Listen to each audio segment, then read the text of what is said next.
Il est chercheur associé au Centre de recherche en art et esthétique de l'Université de Picardie Jules Verne.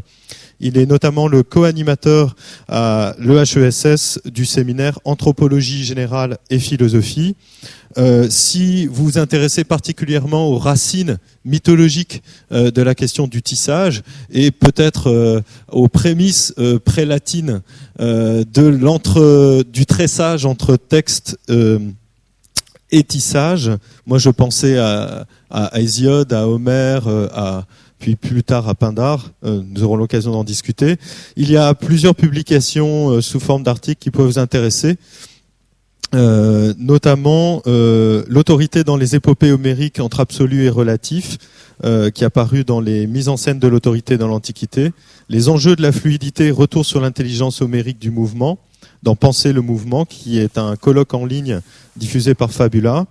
Et enfin, Jeu et enjeu de la charice dans la poésie grecque archaïque chez Homère et Hésiode dans Sciences religieuses.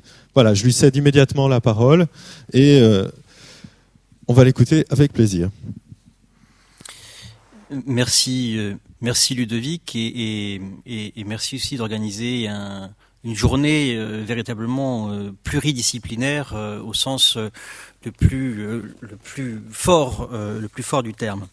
Alors, un petit point de présentation, ça va être très très succinct. Je dirais que mon approche n'est pas vraiment celui d'un philosophe, puisque ce que je tends à faire, et aussi par le biais du séminaire de l'EHESS, c'est, si vous voulez, de concevoir une approche anthropologique de la philosophie et plus particulièrement de la philosophie grecque, à savoir quelle est l'image de l'homme qui se constitue à travers les pensées de différents philosophes. Quelle est la condition humaine pour Platon? Alors il y a des traits saillants chez Platon, c'est l'âme. Donc un individu de condition humaine qui se définit par cette insertion d'un élément de divin dans l'homme, à savoir son âme, et la question de l'âme, si on la compare avec d'autres traditions, comme la tradition qui précède Platon, à savoir Homère, où l'âme n'a absolument pas la même importance chez Platon, puisque c'est simplement le souffle qui sort de l'individu lorsqu'il passe à trépas. Donc vous voyez, il y a dans chaque pensée philosophique une définition de la condition humaine, ça c'est un axe de mon approche, et parallèlement essayer de comprendre quel pourrait être l'enseignement philosophique de productions qui sont souvent négligées par la philosophie, ce que j'ai tendance à mettre sous la rubrique de la pensée narrative, c'est-à-dire d'une pensée sans concept ou d'une pensée qui utilise d'autres matériaux pour réfléchir que les concepts, pensée narrative qu'on pourrait résumer en tenant compte de ce que peut nous enseigner philosophiquement les mythes, les rites, les images, les cosmogonies, les théogonies, tout ce matériau d'une pensée qui ne se présente pas en train de penser, qui est la différence, si vous voulez, avec le travail du matériau philosophique le plus habituel. Alors, pour introduire ce propos, Ludovic, dans son intervention liminaire, avait indiqué qu'un certain nombre de références mythologiques. Je ne vais pas brasser un aperçu de toutes ces figures, car je voudrais véritablement recentrer mon propos sur le cas particulier et exceptionnel dans l'Antiquité de Pénélope. Vous aviez plein de références à des figures tissantes dans l'Antiquité, souvent des figures féminines. Le tissage est un don de la déesse Athéna qui donne à ses protégées, ses femmes qui sont ses protégées, l'art, ce qu'on appelle le terme formulaire, l'art des beaux ouvrages. Et avec cela, elle donne aussi à ses protégées un autre élément important qu'on appelle la métisse. La métisse qui est cette forme d'intelligence pratique, stratégique, tactique. Et évidemment, la féminité, le féminin en grec, se partage souvent, notamment dans les traditions homériques, entre ces deux pôles, celui de la femme tisserande et en même temps de la femme rusée. Ce sont ces deux éléments de la féminité. Alors, quelle est la part d'exceptionnalité de Pénélope dans cette affaire ? C'est que, et à mon avis, cette exceptionnalité est parlant pour des étudiants en école d'art particulièrement, puisque la particularité du tissage de Pénélope, de sa toile, je vais me permettre des anachronismes, mais l'historien Nicole Laureau incite, lorsqu'on traverse sur les sociétés anciennes, à faire des anachronismes. Je dirais, j'essaierai de montrer que la toile de Pénélope est un dispositif, une installation, et que son intérêt, son exceptionnalité par rapport aux autres tissages de figures de l'Antiquité, c'est qu'il se refuse à la figuration. Vous avez des formes de... Et non seulement, alors ça c'est un point, il se refuse à la figuration, et se refusant à la figuration, il pointe du doigt la gestualité du tissage, la manière dont on manipule. Alors vous voyez, dans l'expression manipulation, vous avez on pourrait dire l'entrelacement de la métisse, l'intelligence rusée, manipulation, et en même temps la gestualité qui consiste dans la manipulation du tissage et du tissu à faire des nœuds, à les défaire et à les refaire. C'est donc toute cette gestualité qui me semble être tout à fait particulier dans le rôle de Pénélope en tant que tisserande. Vous avez d'autres tisserandes dans la tradition homérique, avec à chaque fois un jeu sur les différentes formes de figuration.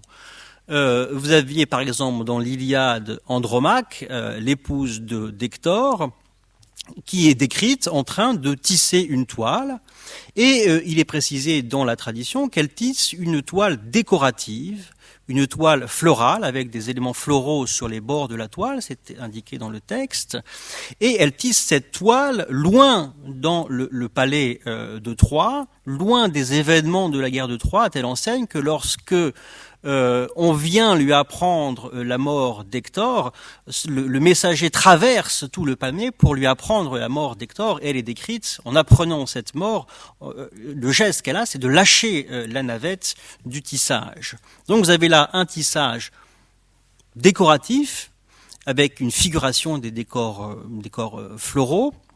Et puis, la toile, on pourrait dire, la plus figurative de la tradition homérique, c'est celle que tisse Hélène dans l'Iliade, puisque cette toile n'est ni plus ni moins que la figuration de la guerre de Troie. C'est ce qui est décrit dans l'Iliade. Elle est en train de mettre en abîme les événements qui sont en train de se passer sous ses yeux dans le palais. Pénélope, sa toile, je vais en parler plus longuement, sa toile n'est pas figurative, et surtout, elle n'est pas disposée dans le même espace du palais que celle d'Andromaque. Andromaque, c'est le plus loin on pourrait dire le plus caché dans l'intimité, alors que Pénélope la situe dans un endroit qui peut être observable par des personnes étrangères à son intimité. C'est d'ailleurs pour cette raison qu'elle sera surprise en train de détisser par les prétendants. Ce qui fait que cette toile est mise, si vous voulez, à un espace frontière entre l'intérieur, entre l'intimité et l'extériorité. Et cette toile lui sert même de protection de son intimité, tout en étant à un passage, à un lieu, à un seuil entre ce qu'elle vit intérieurement et l'espace extérieur. Elle protège son intimité tout en étant un écran qui bouche sa préservation du souvenir. Ce sont des points que je vais donc indiquer. Alors, par rapport à d'autres figure du tissage dans un cadre plus large de l'Antiquité, on trouvera moins cette gestualité du maniement du fil et des nœuds. Ludovic en parlait, vous avez le mythe d'Arachné, qu'on voit surtout chez Ovide, dans les Métamorphoses, où Arachné provoque Athéna en lui disant, tu vas voir, je vais tisser plus vite que toi, plus rapidement, et surtout, elle commet une chose impardonnable, c'est que sa toile, vous voyez, c'est toujours le thème de la figuration, sa toile figure quelque chose, et qu'est-ce qu'elle figure? Elle figure les dieux, non seulement en train de banqueter, mais de s'adonner à des ébats sexuels. Hein. Et donc, ça lui vaut la punition d'Athéna, à savoir la transformation en araignée. Hein. Donc ça, on retrouve ça dans la tradition des métamorphoses d'Ovide. Là, évidemment, on est dans une toute autre différence, avec toute autre particularité avec Pénélope. Et en cela, il me semble qu'elle est représentative d'une sorte d'altérité que je voudrais élargir à une forme d'altérité dans la manière de se représenter la pensée dans le monde occidental. Puisque mon approche est essayer de questionner la pensée occidentale à l'instar de la manière dont les anthropologues questionnent des sociétés extra-occidentales en y pointant des éléments d'altérité. Donc mon questionnement est essayer de percevoir les éléments d'altérité au sein de notre propre culture et de notre propre civilisation, et je trouve que Pénélope en est un point tout à fait important. Alors, cette altérité qui me semble être un thème à aborder dans notre propos, c'est aussi l'altérité et essayer d'évaluer la place à côté de l'importance de ce qu'on peut appeler une pensée spéculative dans la tradition occidentale, la place et l'importance d'une pensée réticulaire. Alors, je vais tout à l'heure définir plus ces propos, mais disons que la pensée spéculative, très importante dans la pensée occidentale, avec qui utilise comme métaphore le speculum, en latin, le miroir. Quelle est la place à côté d'une image de l'acte de pensée se référant à un miroir? Quelle peut être la place d'une image de l'acte de pensée se référant au réseau? Et on va essayer de comprendre quelle est la place et la part des deux. Alors, la pensée spéculative est évidemment un pilier, un point d'orgue de la pensée, de la tradition philosophique occidentale, qui assimile l'acte de pensée à un acte de connaissance, un acte qui vise le savoir. Alors évidemment, le philosophe le plus approprié à l'acte spéculatif, c'est Descartes, qui considère, d'un point de vue, vous voyez, du questionnement anthropologique sur sa philosophie, l'homme pour Descartes est avant tout un homme pensant, un sujet qui pense. Et c'est ce qui caractérise l'homme et le définit, c'est le fait qu'il est un sujet pensant. L'image la plus courante, on pourrait dire, la figuration la plus courante de cette vision cartésienne de l'homme, c'est le penseur de Rodin. Vous avez cette image de l'homme tourné vers lui-même, en train d'agir et pas vraiment d'agir, mais de réfléchir dans un acte spéculatif et introspectif. Vous avez là tout à fait un élément important d'une sorte en même temps de virilité de l'acte de pensée. Je ne sais pas si vous avez en tête le penseur de Rodin, c'est un homme musculeux, et donc cet acte introspectif de la pensée qui tente à réfléchir sur lui-même est paradigmatique d'une tendance de la pensée spéculative de la tradition occidentale, qui a pour caractéristique, quand on compare à d'autres pensées non occidentales, de fétichiser la pensée, le savoir et la connaissance. Cette tendance gnoséologique que souligne notamment un philosophe comme Jean-Marie Schaeffer dans son livre La fin de l'exception humaine. Alors évidemment, cette tendance spéculative de la pensée occidentale se décrit par une métaphore qui est celle du miroir et donc de la spécularité.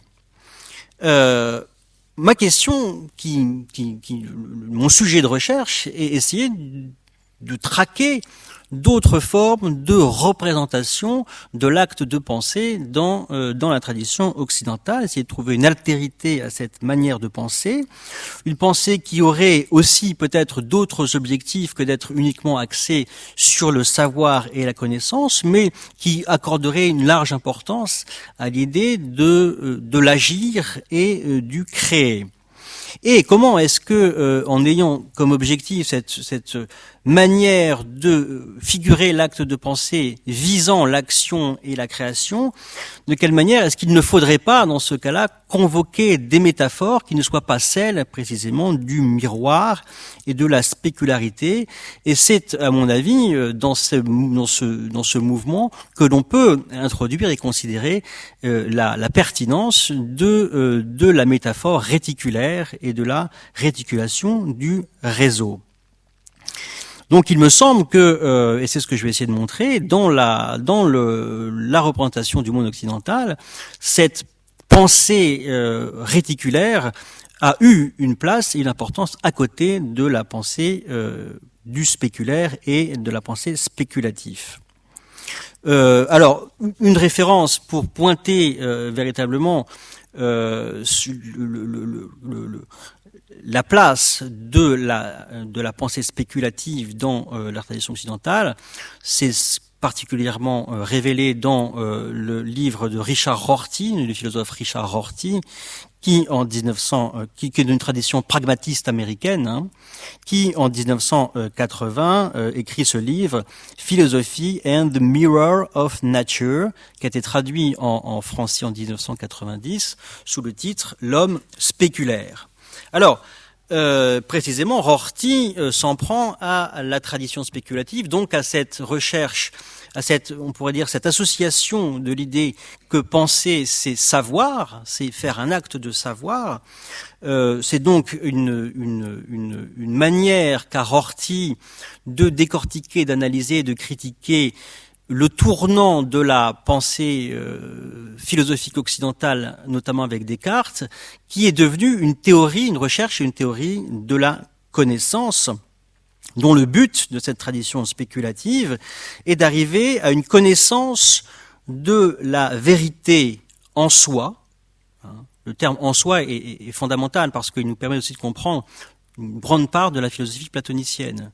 Platon essaye de comprendre ce qu'est le beau en soi. Et qu'est-ce que ça veut dire que c'est en soi? C'est-à-dire essayer de dégager l'être des choses, l'essence des choses, tout en les coupant de l'expérience, ce qu'on appelle en grec l'emperia. Essayer de couper, c'est-à-dire que la réussite de la connaissance viendra lorsque l'expérience n'aura plus aucune influence sur la manière dont on apprécie les objets. C'est évidemment la ligne et la base d'une certaine forme de métaphysique de la tradition occidentale. Et donc la partie spéculative de cette tradition philosophique montre un esprit qui offre la possibilité de construire des abstractions, des outils théoriques indépendamment du sujet qui en fait effectivement l'expérience.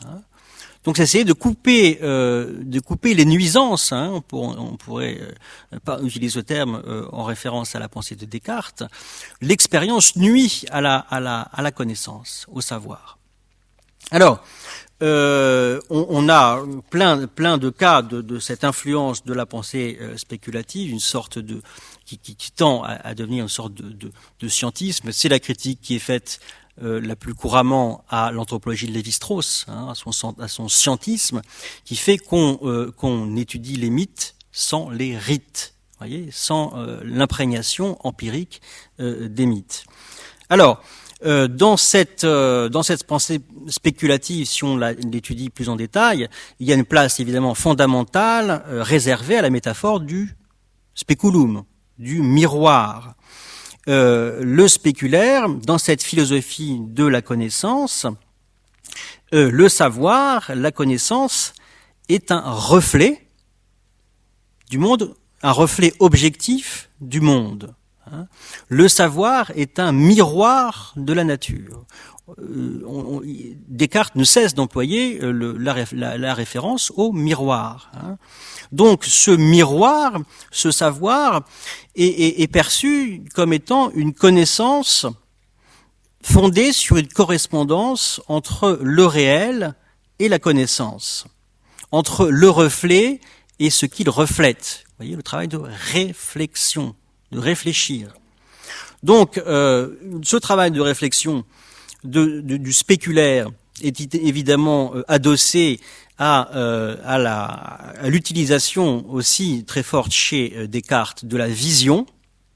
Hein, connaître, c'est voir, et c'est surtout connaître, c'est contempler, si on reprend des expressions de Descartes dans les méditations métaphysiques, c'est contempler avec les yeux de l'esprit, qui est une reprise d'un élément théologique qu'on retrouve dans la tradition théologique, l'idée que l'homme doit contempler avec les yeux de Dieu.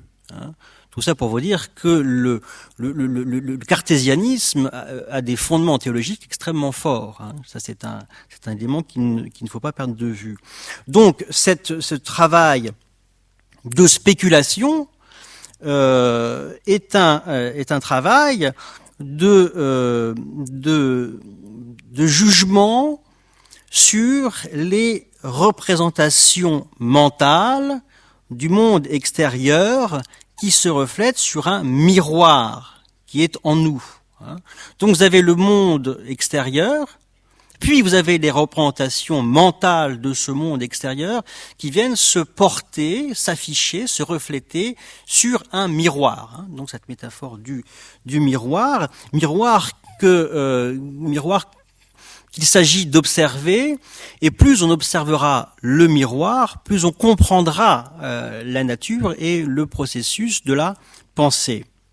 Donc il ne s'agit pas d'observer l'expérience du monde, mais d'observer les représentations du monde, représentations mentales, fabriquées par le mental, sur ce miroir. Vous imaginez, c'est exactement ce qu'est en train de faire le penseur de Rodin. Il est en train d'observer intérieurement ces représentations mentales. Et évidemment, sur ce miroir des représentations mentales, l'esprit, la raison, vient corriger et vient distinguer ce qui est à préserver et à garder pour une compréhension du fonctionnement de la raison et ce qui est à évacuer. C'est ce qu'on appelle le travail critique. Travail critique qui vient du verbe grec krinein, qui signifie choisir, sélectionner, séparer. Donc, pour parvenir, en séparant ce qui est encore, pour Descartes, trop empreint de l'expérience, on en arrive à dégager un savoir pur, un en soi, on pourrait dire, du savoir, qui est un reflet tout à fait correspondant avec le réel. Et ça, dans cette tradition spéculative vous voyez donc l'importance que ça a dans la pensée de Descartes, ça a aussi une importance chez Platon, qui définit l'acte de penser avec un terme grec qui s'appelle la noésis. Et pour Platon, Jacques Soulilou l'évoquait dans son intervention, il s'agit de saisir l'essence des choses, connaître les principes, l'immuabilité de ce qui est de l'ordre de l'en-soi. Ça, on trouve ça beaucoup dans le texte de Timée. Et l'acte de pensée, pour Platon, c'est une association de deux choses, je vais le dire en grec, de la dianoia et du logos. L'acte de pensée, pour Platon, défini dans le Sophiste, c'est un discours, un logos intérieur. Vous voyez toujours cette idée de l'intériorisation, introspection, qui va de pair avec l'idée du spéculatif. Le discours intérieur que l'âme tient en silence avec elle-même. Le penseur de Rodin. Et dans le Théétète, encore une autre définition de l'acte de pensée pour Platon, c'est un discours que l'âme se tient à elle-même sur les objets qu'elle examine. Donc, spéculatif, introspectif, intériorisation, individualisation, le connais-toi toi-même, qui est plus platonicien que socratique, hein, tout ça, c'est une forme, si vous voulez, c'est l'armature qui protège et qui donne de la puissance et de l'efficacité à la pensée spéculative. Vous voyez les termes grecs que j'utilise, dianoia, ou un autre terme grec, dialexis, qui a donné quoi? Dialectique. Donc je vous ai tout à l'heure donné la définition. La dialectique, c'est ce qui permet de choisir, de distinguer, de sélectionner par le jeu, par le procédé des questions-réponses, c'est ce qu'on voit dans les dialogues platoniciens, pour arriver à une unité. Le préfixe dia, qu'on retrouve dans dianoia, qu'on retrouve dans dialectique, caractérise, c'est un préfixe qui signifie, dont l'association va permettre d'indiquer un mouvement. Hein, le dia, c'est un mouvement à travers. Hein, le dia, c'est ce qui suit une ligne, ce qui suit une durée, ce qui suit une linéarité. Le dia, c'est ce qui permet de passer à travers. Donc, adosser ça à la pensée, à la noésis, la dianoia, c'est la pensée qui garde une linéarité, que rien ne vient ébranler. Hein. C'est l'idée d'une pénétration aussi de la pensée. Le dia, c'est ce qui pénètre, c'est ce qui va à travers. Pourquoi je vous parle de ça? Parce que vous allez voir que il faut repenser tout ça pour repenser la métaphore réticulaire. Hein. Donc, cette pénétration de l'esprit, vous aviez un auteur, un philosophe allemand de la fin du XXe, qui s'appelait Bruno Snell, qui, dans la découverte de l'esprit, indique bien que avec Empédocle et avec Héraclite, on commence à se poser ces questions d'une représentation et d'une représentation de la pensée qui ne fait plus le tour des choses, mais qui les pénètre. C'est là-dessus que s'installe le jeu des métaphores. Hein. À la différence pour Bruno Snell, qui voit ça chez Empédocle et chez Héraclite, il voit que chez Héraclite et Empédocle, la pensée cherche l'essence des choses, hein, cherche l'unité des choses, alors que avec cette utilisation de la dianoia, de la pénétration, de la profondeur, alors que chez Homère et dans la tradition homérique, la pensée se limite pour Snell à faire le tour des choses, et non pas à les pénétrer. Et dans les représentations, selon Snell, de la pensée homérique, les choses ne sont qu'éparpillées. On voit déjà l'image du tissu qui commence à se former.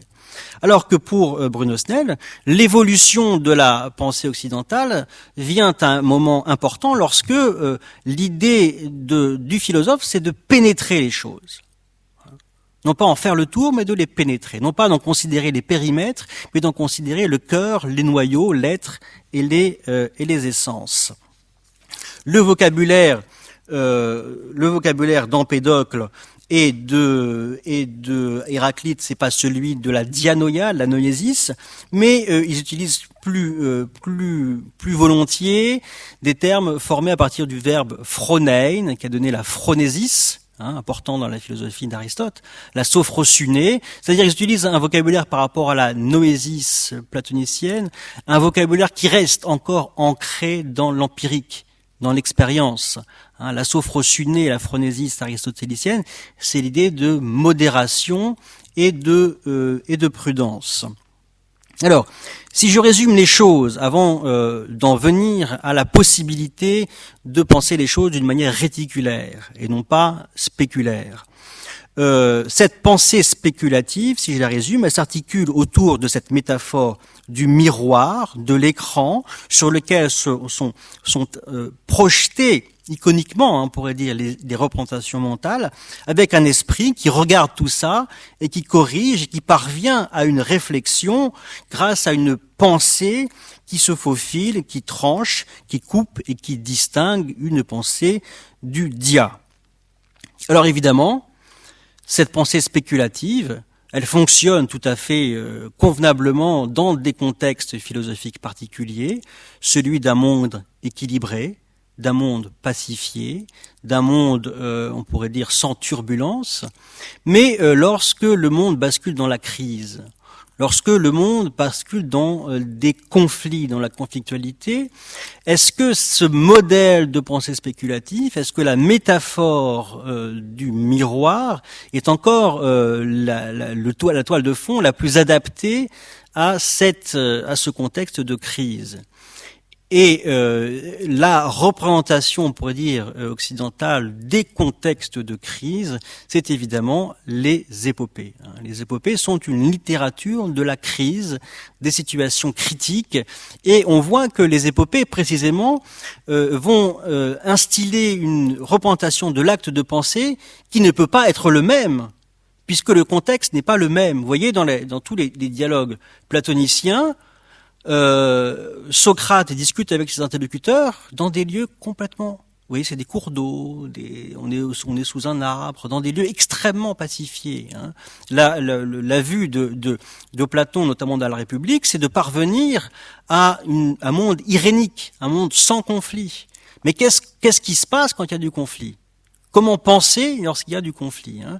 Et c'est ces solutions que nous indiquent les épopées, notamment les épopées homériques. Et à mon avis, c'est dans ce terreau d'une pensée dans une situation de crise qu'on peut réintroduire la question de la pensée réticulaire. Et c'est ce qui fait aussi certainement son actualité dans le monde contemporain. Alors, les héros dans les traditions homériques qui précèdent la tradition spéculative de la pensée sont des héros confrontés, mis à l'épreuve du monde, dans un monde qui est confus, qui est anormal, confronté à une opacité, à une adversité. Et donc, on voit très clairement que l'acte de penser, le penser, ne peut pas être représenté de la même manière. Hein. Et le vocabulaire de l'acte de pensée dans ce contexte de crise est qualifié avec des termes qui excluent le dia.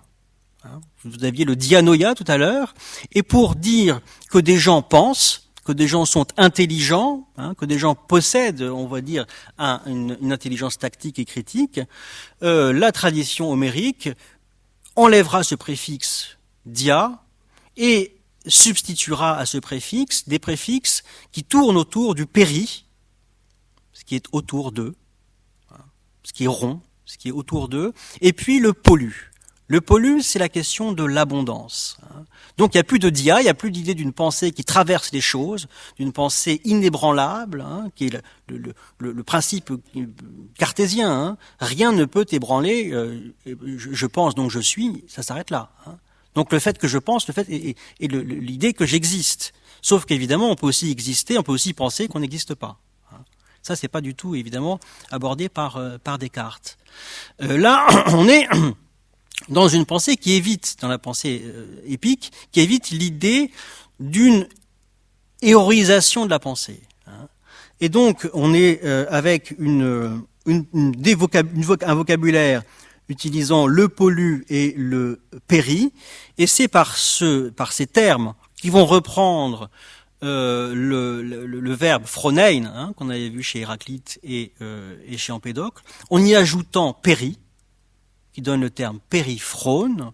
On va voir ce que c'est ces termes qui, à mon avis, représentent l'intelligence réticulaire. Dans le pollu, qui est aussi utilisé pour qualifier quelqu'un qui est intelligent, Ulysse est dit pollutropos, c'est-à-dire qu'il a une abondance de tropes, il a une abondance de tours de pensée. C'est aussi l'idée du flux. Dans le pollu, il y a cette idée de flux, alors que dans le péri, vous avez l'idée de la circularité, l'idée du rond, de la rondeur, du cercle. Et on va voir aussi l'idée du lien. Vous avez dans la tradition homérique des figures qui sont qualifiées de périphrones, et c'est intéressant parce que ce sont des figures qui sont considérées de la manière la plus marginale et de la plus grande altérité dans la tradition philosophique. Quelles sont les figures qualifiées de périphrones chez les Grecs, dans la tradition notamment homérique? Ce sont les femmes. Des femmes d'un côté, Athéna, qui est qualifiée de périphrone, et puis Héphaïstos. Pourquoi ces deux figures, Athéna et Héphaïstos, sont intéressants dans notre propos et dans notre journée? Parce que Athéna et Héphaïstos, si j'utilise encore une fois un terme anachronique, ce sont des plasticiens. Héphaïstos, dieu du feu, dieu de la forge, dieu qui transforme les matériaux, dieu qui fabrique des daïdalas, c'est-à-dire des objets précieux, des objets des objets qui donnent l'impression de vivre, des chaînes, des colliers, des couronnes. Et Athéna est celle qui manipule les apparences. Elle rend plastique les apparences. C'est ce qu'elle fait, par exemple, à nombreuses occasions dans l'Odyssée, lorsqu'elle transforme Ulysse. Elle transforme l'apparence physique d'Ulysse.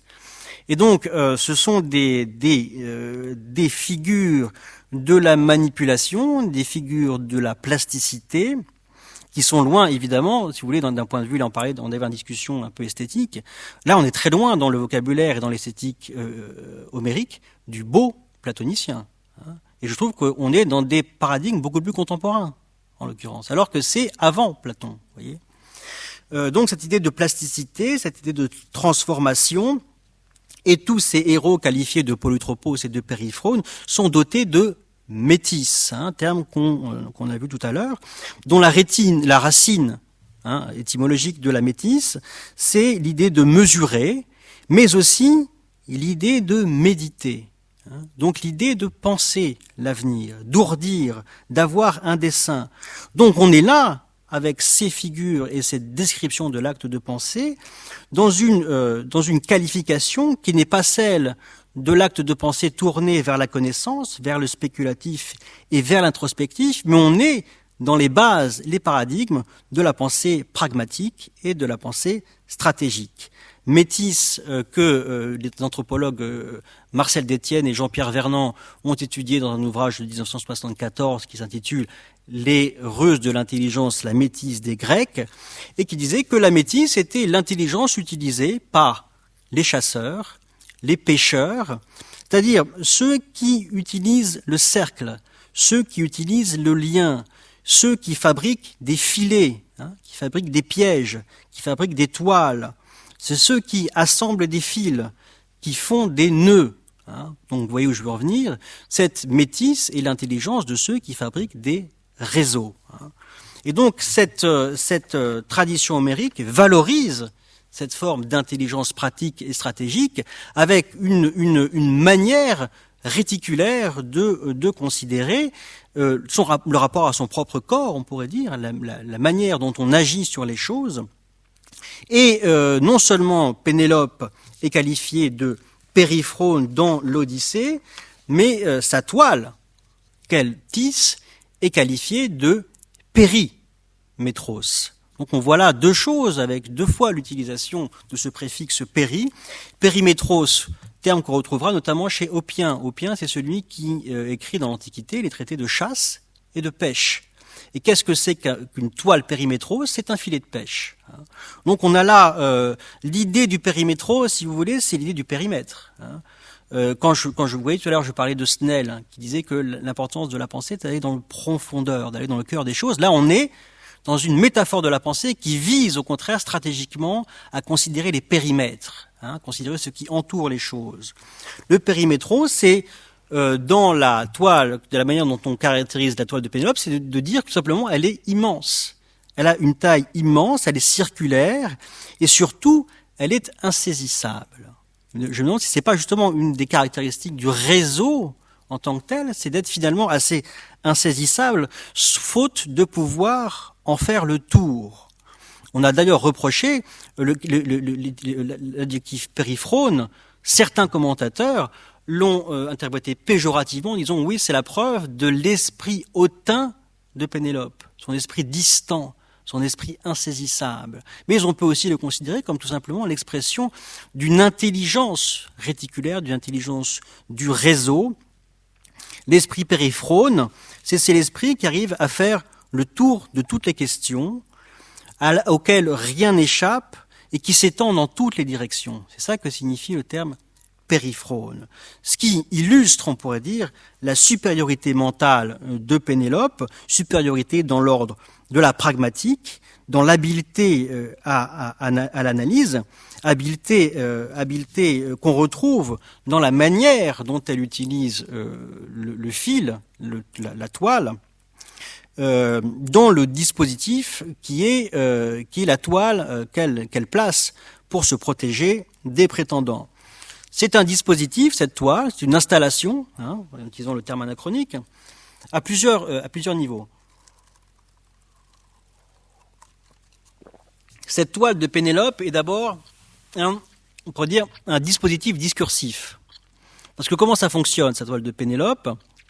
Pour que Pénélope puisse tisser, les prétendants lui font la cour et lui mettent une pression, on pourrait dire, pour qu'elle se décide à accepter la mort d'Ulysse et à quitter le palais d'Ithaque pour rejoindre un des prétendants.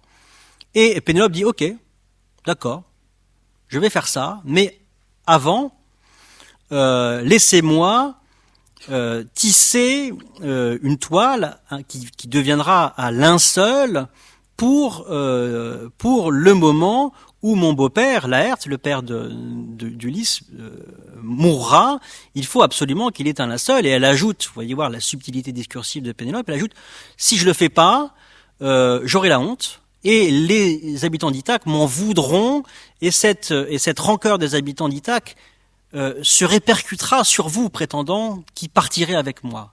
Donc vous voyez la subtilité argumentative, de dire voilà, écoutez, je suis d'accord pour vous suivre, mais si vous voulez que quelque chose se passe bien, donnez-moi le temps de tisser un linceul. Donc il y a déjà, si vous voulez, un dispositif discursif qui se met en place, et évidemment, les prétendants ne peuvent pas refuser, présentés de cette manière. Donc ils disent, en effet, tisse cette toile, cette linceul pour ton beau-père, puisque, en effet, il est inconcevable et immoral de laisser la dépouille d'un beau-père sans un linceur mortuaire.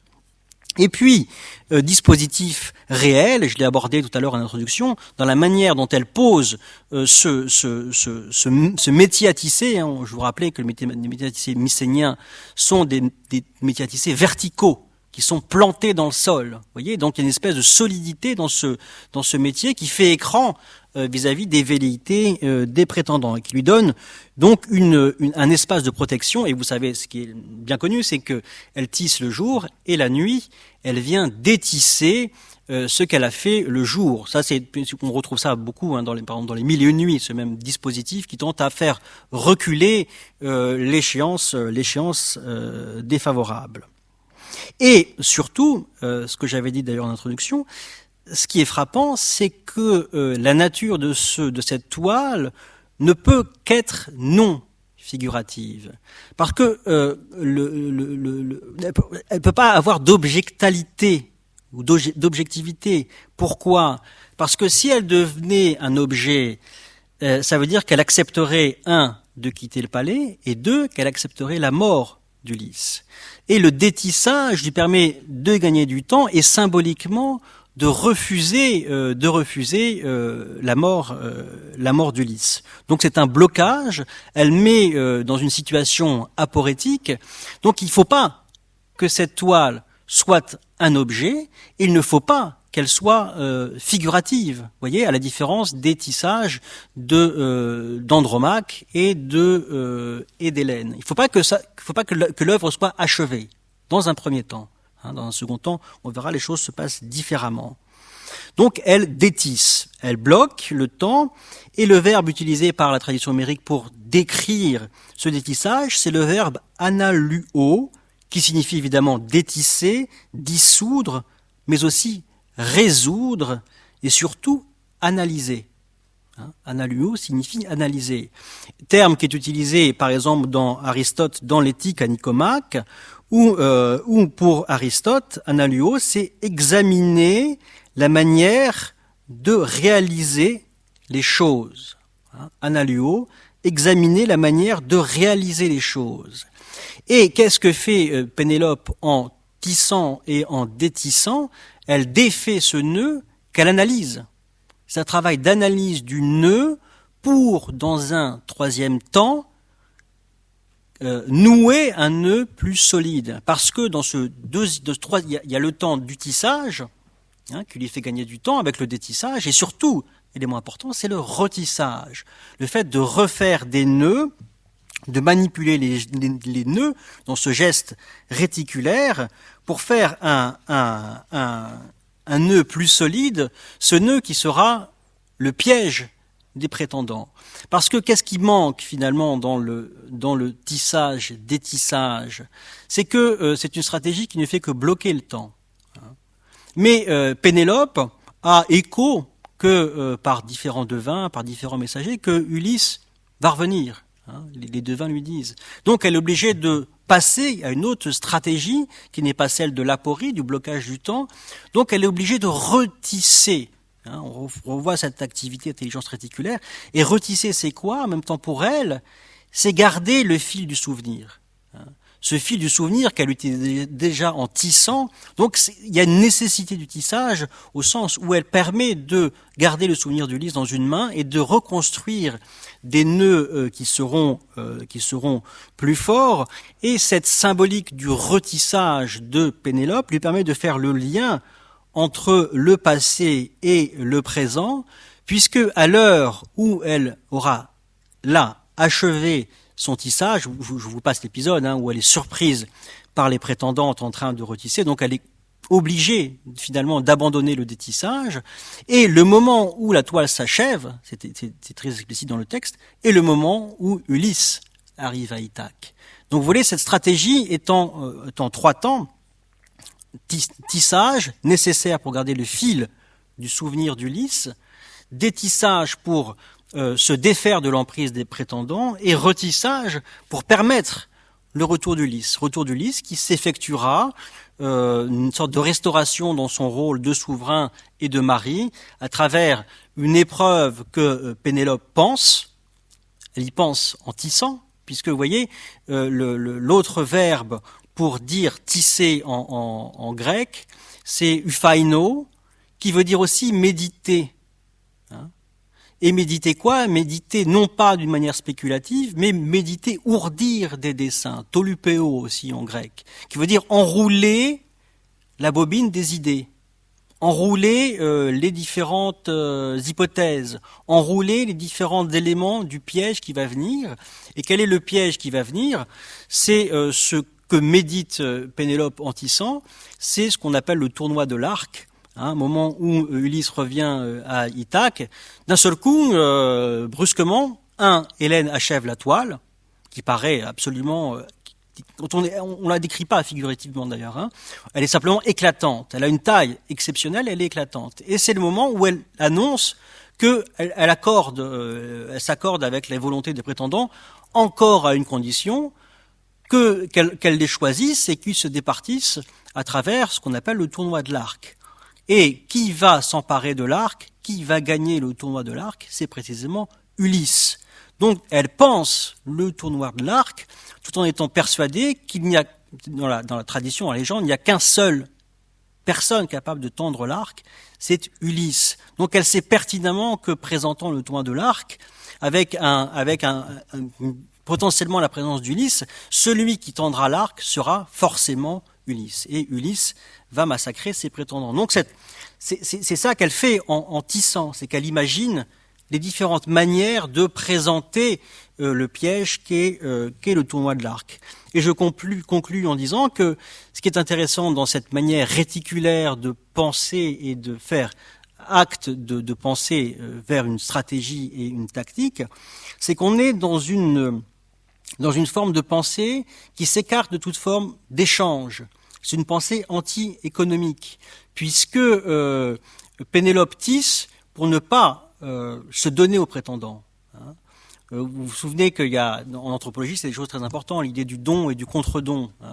Et un anthropologue comme Maurice Godelier montre qu'en fait, on est dans les sociétés primitives, voire non occidentales, on donne, oui, mais on donne beaucoup pour pouvoir préserver ce qu'on ne veut pas donner. Donc là, Pénélope donne des messages, elle dit voilà, écoutez, laissez-moi le temps de tisser ce suaire, de toute façon je vais suivre l'un de vous, elle donne, pour garder l'essentiel. Garder l'essentiel, c'est ce fil de la mémoire qui va se transformer en nœud du piège. Voilà, je m'arrête sur cette métaphore.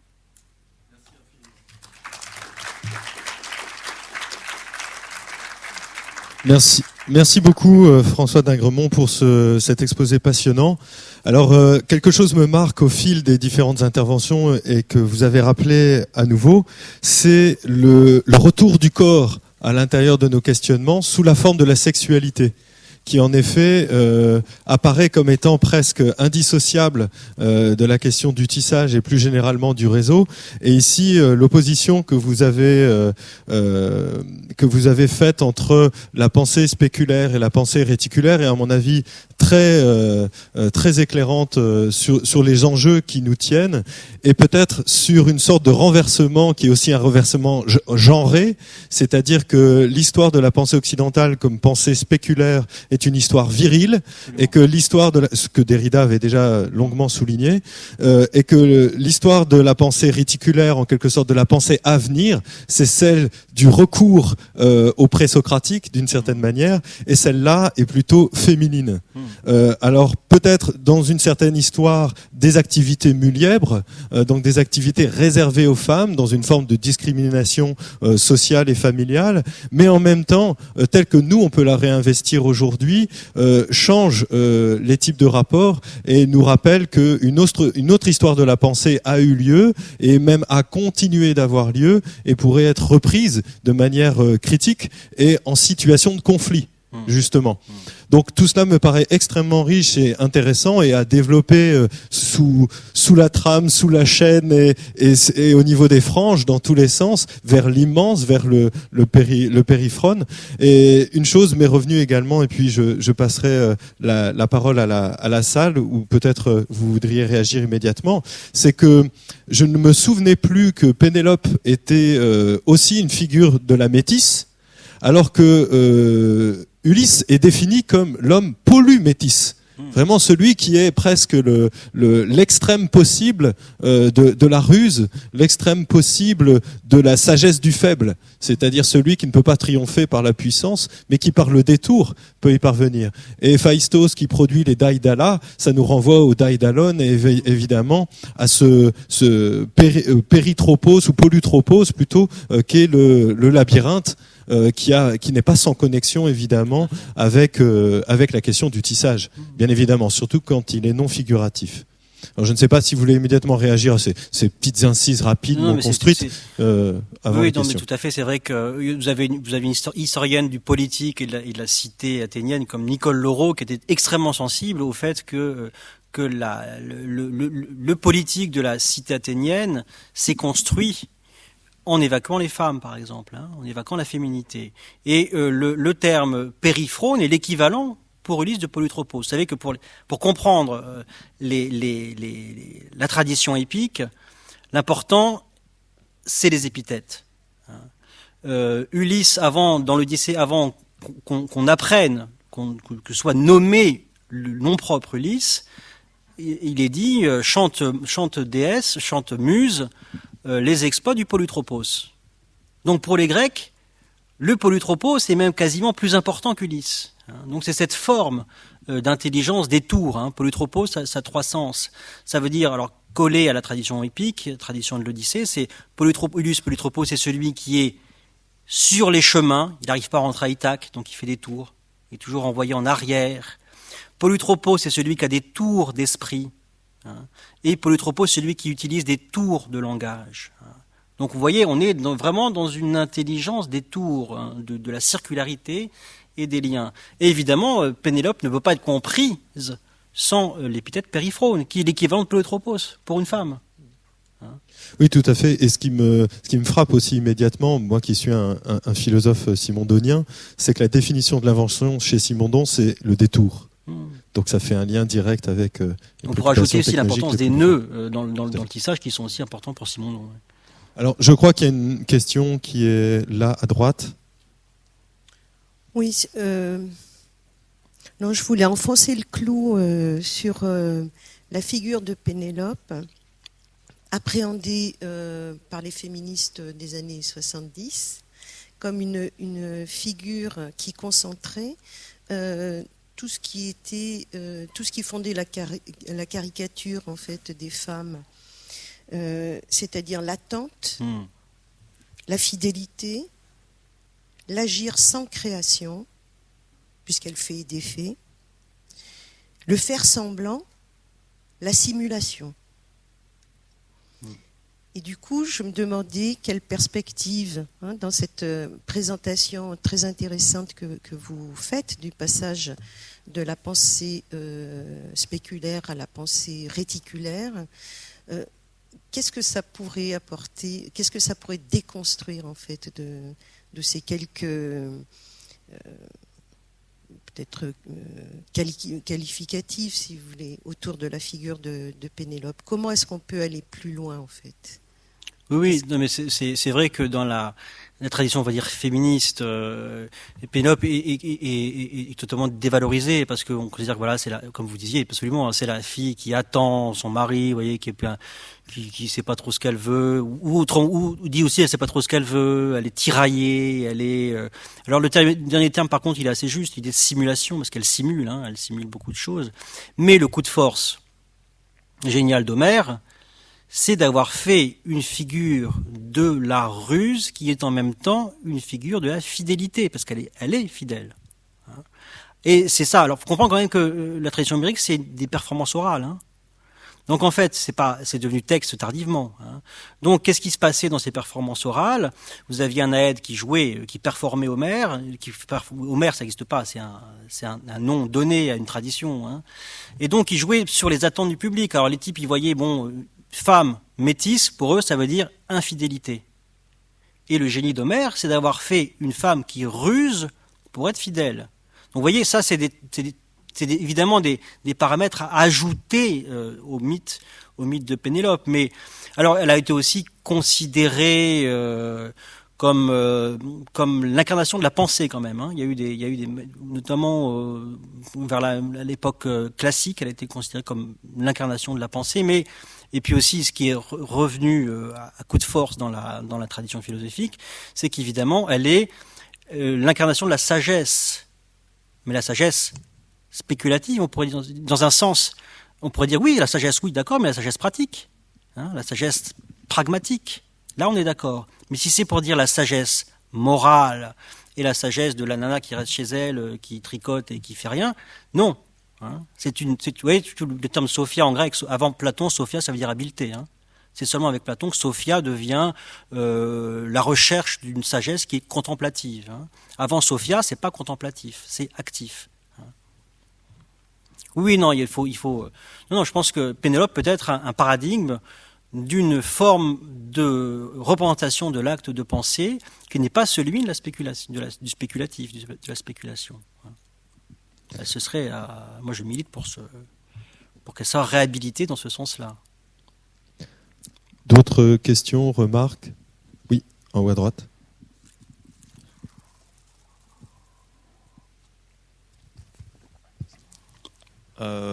Si j'ai bien compris, vous avez utilisé le verbe périphronine pour montrer d'avoir une sorte de vision globale et une sagesse qui arrive comme résultat de cette vision péri qui fait le tour des questions. Oui, périphérique. Et Pénélope avait cette sorte de sagesse, de vision. Alors, vous avez dit qu'il avait une supériorité mentale. J'ai trouvé très intéressant le fait que, en grec moderne, l'explication, l'essence de ces mots est allée un peu plus loin et signifie plutôt une sorte d'arrogance qui est le résultat de cette supériorité mentale. Ça signifie pas une sagesse, mais plutôt une personne qui se croit très sage et du coup il se croit plus sage que les autres et il devient arrogant. Absolument. C'est ça. Oui, là vous faites allusion à un débat philologique passionnant avec mais si vous voulez, c'est périphrone au sens de hautain, distant, qui fait partie de la manière de considérer négativement le rôle de Pénélope. Elle est distante, c'est pas ce qu'elle veut pas des prétendants, c'est pas lequel elle veut choisir. Ulysse, elle met un temps fou à le reconnaître parce qu'elle veut bien, elle veut bien le reconnaître. C'est pas seulement le reconnaître, elle veut le reconnaître à sa hauteur de métisse. Alors évidemment, le périphrone, comme vous dites, peut signifier, mais dans un sens moins littéral. Hautain, là on est déjà dans une espèce de connotation morale. Oui, hautain, oui. Distant. Alors que vous êtes grec, vous voyez, périphrone c'est intraduisible à la limite. Dans le sens littéral, ça veut dire quoi? Pensée, tour, circulaire. Il n'y a pas de terme moderne, il n'y a pas de terme français pour décrire cette manière de penser. Ce périphronein, c'est intraduisible, c'est tout à fait intraduisible. Mais il faut à mon avis considérer le sens le plus proche de la littéralité avant de considérer le sens qui se dégage déjà avec des connotations qui peuvent être déjà, on va dire, affectives et morales, le dédain, la distance. En l'occurrence, cela dit, elle joue sur la distance. Elle joue sur la distance. Elle met à distance les prétendants. Et j'ai pas parlé de ce passage où en fait elle tarde à reconnaître Ulysse parce qu'elle veut le mettre à l'épreuve. Elle veut s'assurer que il a rien perdu de sa métisse, de son intelligence. Donc elle le met à l'épreuve. Donc elle met aussi, on va dire, à distance Ulysse, mais elle a une totale maîtrise. Et ça, tous les gens qui ont la métisse ont la maîtrise de la distance, en fait. Vous avez dans l'Iliade, les courses de chars. Vous avez un Antiloque qui possède la métisse, fils de Nestor, qui fait une course de chars contre des chars qui sont beaucoup plus rapides que lui. Mais sauf que lui, il comprend les distances et il sait qu'à un moment, la piste, ça va foirer, c'est-à-dire que ça tourne un peu vite. Et il dit, s'il fait une queue de poisson, là, il gagne. Et c'est ce qu'il fait. Donc, vous voyez, avoir la métisse, c'est avoir la conscience du périmètre des choses, de la distance des choses. C'est presque indissociable de la prométhéia, d'une certaine manière, la prévision, l'anticipation. Oui, une toute dernière question, éventuellement, avant d'aller manger. Est-ce qu'il y en a une dernière? Oui? Non? Bon, eh bien, on vous remercie très chaleureusement. Je vous souhaite un très bon appétit. On se retrouve à 14h30.